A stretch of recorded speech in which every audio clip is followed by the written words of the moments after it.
একটা যুদ্ধ আছে মহাভারতে, আর একটা যুদ্ধ আছে মহাভারতের মধ্যে যে গীতা আছে তাতে। মহাভারতে যুদ্ধ হয়েছিল অর্জুন আর কৌরবদের মধ্যে, আর গীতার যুদ্ধটা হয়েছিল অর্জুন আর কৃষ্ণের মধ্যে।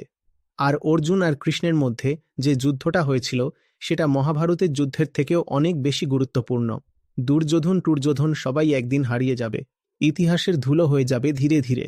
আজও তো তাদের মধ্যে বেশিরভাগ চরিত্রগুলোকে ভুলেই গেছে সবাই।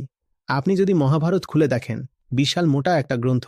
আমি যদি আপনাকে কিছু চরিত্রের নাম জিজ্ঞেস করি, তবে আপনার মনে কোথায় আছে?